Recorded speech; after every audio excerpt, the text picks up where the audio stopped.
We're back at it. We're at Halloween Horror Nights on a Thursday night. Up here with some friends from out of town. I'm actually waiting for them underneath the Hello Kitty sign as they go through the Jason Friday the 13th maze. My friend that I'm up here with, she's from the East Coast.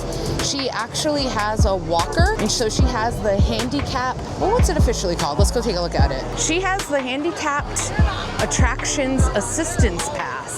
I thought it'd be kind of cool to like track how it works, because if we weren't up here with friend of the vlog Amy who has it, yeah, I mean, I would never use it, so I was curious to how it all works. We've already found out a couple of things. By the way, welcome back to the channel, and if you're new, welcome to the channel. My name is Erin. This is the Erin Space. I make cool, fun, informative videos based out of Southern California, theme parks, conventions. Around this time of year, spooky dooky, cool outings you can do. We were just at a pumpkin festival last night, ready to HHN tonight. So thanks if you're here. Think about giving this video a thumbs up. Think about subscribing to the channel. We have so much cool content coming over the next few weeks now that Halloween is in full swing. It's going to be interesting to see how the attractions assistance pass works. I kind of got the gist of it. If it's over 30 minutes, she gets basically return time passes for her and everyone in her group. So she doesn't have to stand in the what can be up to like a 3-hour line. You just basically get a return time.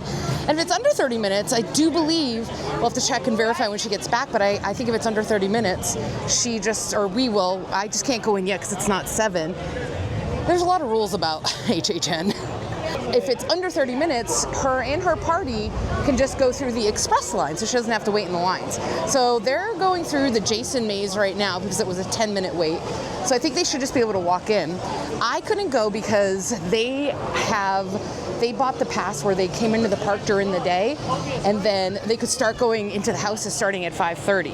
I have the HHN frequent fear pass, so I came in with my universal annual pass around 5 o'clock, and now I don't have to leave the park and get back in. I got my wristband, but I can't start going into the houses until 7. So if you have any questions about HHN, drop me a comment below and I'll answer them up for you, because there is a lot of rules and regulations. But it'll be interesting. I'm curious to see how the assistance pass works. But that's the gist of it, I do believe. Over 40 minutes, she gets return times for her and everyone in her party. Under 30 minutes, you get to use the express line and just walk into the house. She also had to get approved for it. I know that she looked into it. She reached out to Universal, I think like a few weeks ago, in order to get approved to get the assistance pass. And she and her husband were in the park all day today, and it was approved for the park during the day as well. So they were able to use it on rides. And I think it was the same thing. If it was over 30-minute wait, they got a return time. Under 30-minute wait, they got to use the express line entrance. We'll see how good it is. We'll see if it helps. But I know it gets really crowded up here, and I know those lines are no joke. There's no way she could just be standing in a line for like 90 minutes or 3 hours. Sometimes they're 3 hours. But we'll see how it works throughout the night. We'll also just have a good time up at Universal Studios at an HHN night. It's always a good time. You know I love this park. I love it.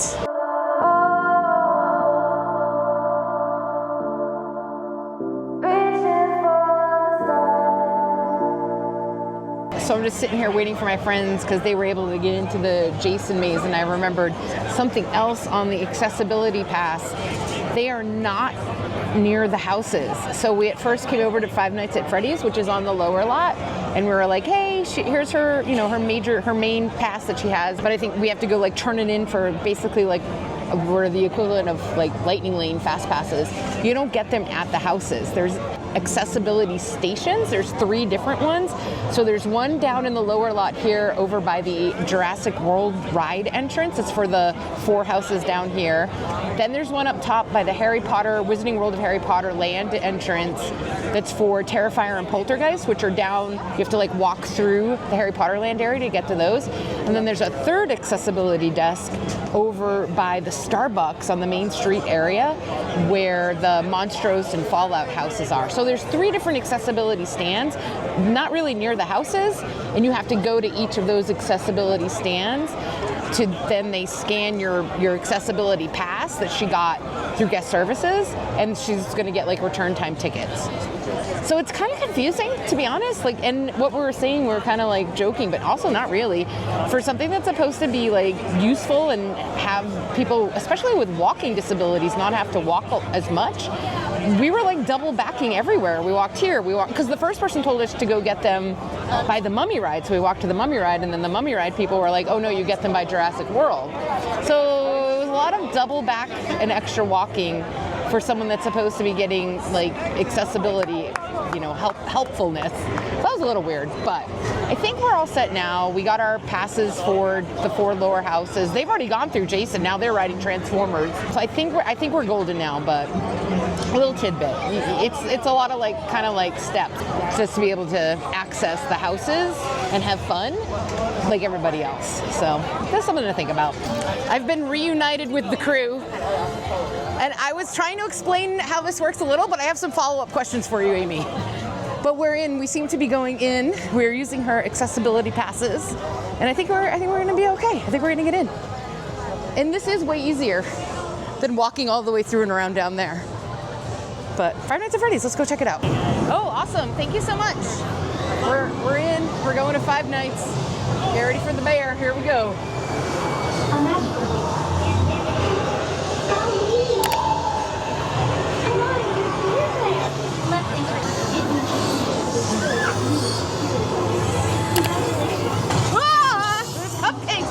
Keep coming for me. Stop coming for me. Oh, God.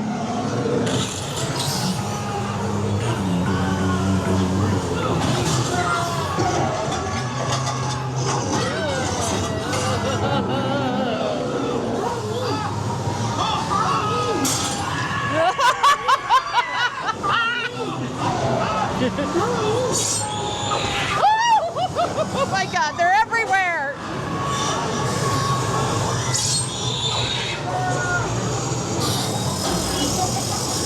Oh, the banging. I don't like the banging.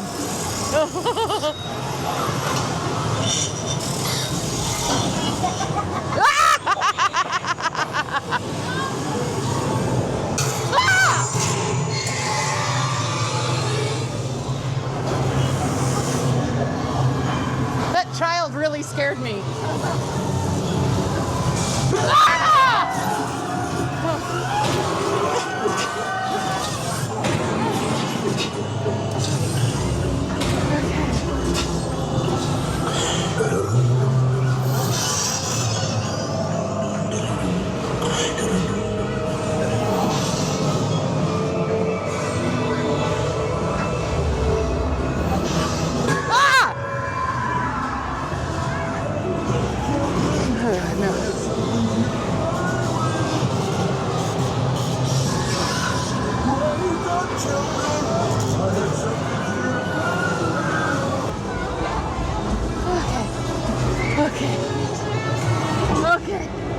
Okay, we're out. Woo, that was all right. That was pretty cool. That was fun. Not scary, but fun. That was my first run through of Freddy's. I found it more enjoyable than scary, although there were tiny little children actors that were jumping out, and they scared me quite a bit. They did scare me quite a bit, but it was fun. I liked it. The crowds are coming up now, starting to get more and more crowded. Yeah, we should have asked if there was an elevator or something, again, for accessible issues. It was great. Getting into the house was very accessible, but exiting the house, there was kind of a big hill we had to just walk up. Okay, so we're gonna use another pass. Oh, it might be back over here. Oh my God, it's happening again. I think we're gonna have to walk back to Five Nights at Freddy's. How interesting. Is it happening again? Do we have to walk back to where we just came from? So we literally, it's literally what I was just talking about with this. So we walked to where the house would be, and they were like, no, this isn't the entrance. Even though there's a sign there with a wheelchair on it, they were like, no, you have to walk back to Five Nights at Freddy's. That's a little weird for accessibility, but I appreciate that they have it. Yeah. So you can come and experience all this, but you're triple walking at this point, which is not good. We are back at Five Nights at Freddy's queue, but this is also the queue for accessibility for the Slash House, which is on the other side of Transformers. So if you're coming up here and going to be using the accessibility pass, hopefully this information is going to be helpful. This information would have been good to know. And I haven't seen it online anywhere. So we're going in at Five Nights with Freddy's, but when we reach the split, we're going to go right to get to Scarecrow. And these are the little passes that we got. Let's see, this one says Scarecrow Music by Slash, and the other one we used already said Freddy's. It's positive and negatives, positive and negatives. We're back, everyone. Five Nights at Freddy's. Freddy Fazbender's. So we're back in the Five Nights at Freddy's area, but we're going to Scarecrow. They led us this way. So we're walking behind Freddy's over to Scarecrow. Good to know. Very, very helpful to know. We have a little bit better signage leaving this one. Return to park. We got a little ramp area happening over here to get up. Yeah, get up out of here. Did they tell you to go to Five Nights this way? No, we're trying to leave the maze. Go back to the park? Yeah. Oh, okay, perfect. Okay. Thank you. Ooh, those crows got me good. And we did find the ramp. Oh, those crows got me good, you guys. I'm converting Amy to a fan goer. This pink fan, life-changing. We just did another house. We did the Slashes, the Scarecrow one. I got the crap scared out of me, and at the end, the Scarecrow actually, I felt like he was gunning for me. But I was just taking a little bit of a break, and then I think we're gonna go upstairs and get our passes, our accessibility passes for Terrifier and Poltergeist. And I was correct, I was just chatting with my friend Amy, and she confirmed 30 minutes or less. They just go through the express. Over 30, you get the return time. You get a little pass, and you just bring that pass back at that return time, and then you go through the express. So I like the system. The system's pretty good, but they need, in my opinion, better signage, because my friend Amy's done triple walking at this point. Because we would show up somewhere and they'd be like, no, that's not where you need to be.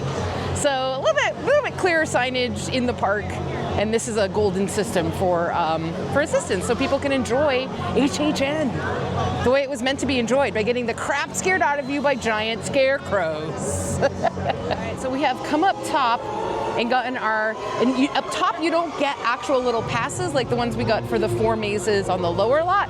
On the upper lot, you just use the ticket that Amy got when she first came into the parks. They wrote our return times on it. Now we just basically walk down to the Terrifier and Poltergeist house, show them that slip of paper, and then we can go in through the express. Oh, and we also found out that's how the other 2 houses up here operate.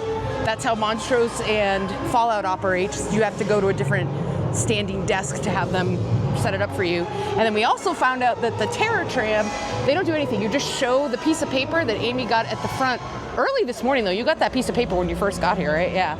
You just show them that, and then you can go in the express. So it's a convoluted system, but a system. And we're using it, so it's working. But they need better signage in the parks, I still say that. Excuse me, the alternate transport, where do we go for that? You're gonna walk this whole part, and then it'll be on your right-hand side. Okay, cool. So we still have to walk past the sound stages, and then it'll be up there. So we gotta walk this stretch right here, but then the alternate transport will take us down the hill. This is where Art harassed Aaron. Yeah, he really got me good, like really good. So we walk this part, and then we'll have alternate transport. But yeah, we're in the bowels of the backlot, Amy. They don't play with these houses. Okay, so we walk this straight part, and now I think we'll be able to get on the bus to get down to the lower lot, which will be super duper helpful. Alternate transport, we made it. Yes, please. We did it. We made it. This will take us down and back up to the Terrifier and Poltergeist. Ooh, yeah, you guys are like bathed in red. It's bathed in red. ASMR, bathed in red. Pretty good. We got dropped off. We're gonna walk through here, and Poltergeist should be right up here on the left-hand side. Very cool. Very cool indeed. That was nice having that, because the walk down's okay, but the walk back up, that's a very long, steep hill. So I'm like, there has to be another way down. And there was, and we took it. Now, it's Poltergeist time. And Terrifier. Two of my favorite houses. It is interesting, we are walking through the bowels of the back lot, as I like to call it. That's where the Scare Actor shuttle pickup's at. Scare Actor shuttle pickup. We're backstage. But then the houses are gonna be right up here. We got the Poltergeist line on the left-hand side, but we should be able to just go to the front and use our accessibility pass. So my friend Amy can actually enjoy Poltergeist. Should be good, should work out good. We just had a fantastic run through of Poltergeist, and now we're gonna use our accessible entrance to do Terrifier. Basically, the gist of it is we always go through the express line. So whatever weight the express line has, that's what we've been getting. So it's pretty good, it's pretty good. Definitely helpful if you need the assistance. We've made our way up to the front of the house. Art is standing over there holding a head, maliciously taunting people. Uh-oh, he's going for his bag of tricks. Tricks are for kids. Goodbye, Art. He's going into the mouth of hell, the depths of hell itself. Fun, we're going in next. That was a lot. That was a lot. That was a lot. That was a lot. That was a lot of Terrifier, yo. That was a lot of Terrifier. We have completed Poltergeist and Terrifier. We were in fact terrified. And now it's actually right where they dropped us off. Pretty clear signage. We're gonna get our alternate transport back up to the upper lot. Actually worked out pretty good.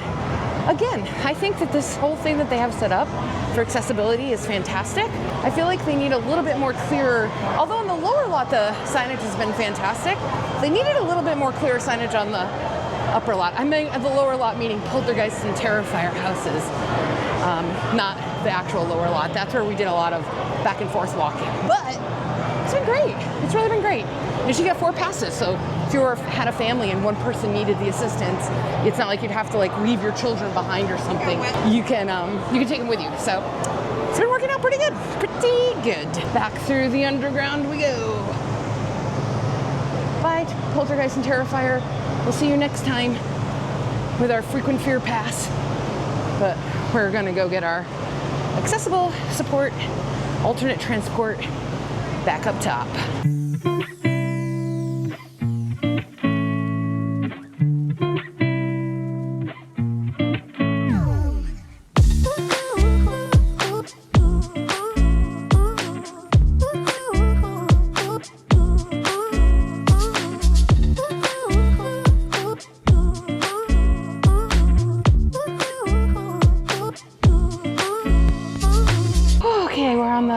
We're on the bus back up. And it's a different bus, so they have some multiples of these, the shuttles. Thank you. It's pretty good. Just like that, we're back up top. Now we walk this little part here. That helped out a ton, getting down to the Terrifier and Poltergeist houses. Very cool, Universal, very cool. Taking a butterbeer break. The best kind of break you can ever take. Butterbeer. Butterbeer break. Acquired. Slushy format.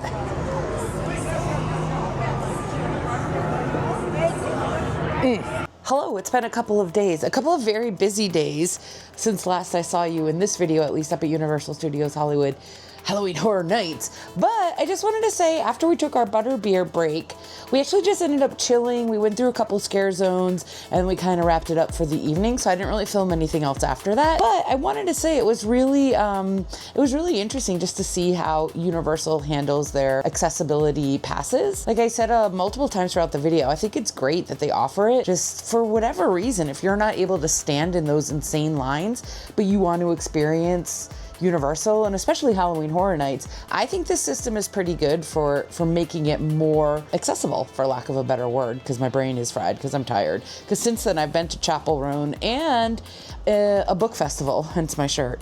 I digress. So yeah, I think it's really great that they have this system set up. There were a couple times where it just wasn't clear where to go. And it was like, you would use your common sense and be like, oh, I'm going through this house, so let me go to the front of this house. The accessibility entrance must be somewhere near the house. But in that particular case, the slash one, the scarecrow one, it wasn't anywhere near the entrance, the general entrance of the house. So things like that were a little bit, I was just like, oh, well now, especially if you're using the accessibility pass because of any kind of a walking issue that you have, now you've walked and then you have to walk back and then walk back again. So that was my only like, ooh, I wish the signage was a little bit better. But the employees were fantastic. They were always willing to guide, told us where to go. I love that they offered a shuttle transportation to get down to the Poltergeist and Terrifier houses, because that is a walk. I even told my friends, I was like, these houses are great, but I'm telling you up front before we go down to them, it's a walk, it's a hike. So it's great that they offered that transportation. So all in all, we had a really good time.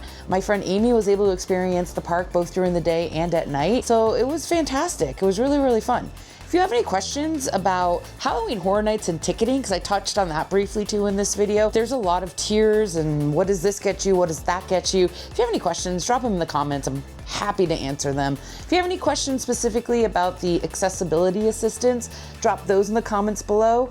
And if I can't answer them, I know my friend Amy will be able to. And it was just so fun hanging out with Amy and her husband. They're my pals from my Boston days, so it was awesome to be able to spend some time with them. Thank you so much for watching. I really appreciate it. And as always, I will catch you in the Erin space, because my name's Erin and this is my space of the internet. And this space of the internet was filled with HHN. Oh, because we got to go through the Five Nights at Freddy's house too. That was my first run through and it was good. But anyway, thank you so much for watching. I really appreciate it, and I'll catch you in the next one. Bye.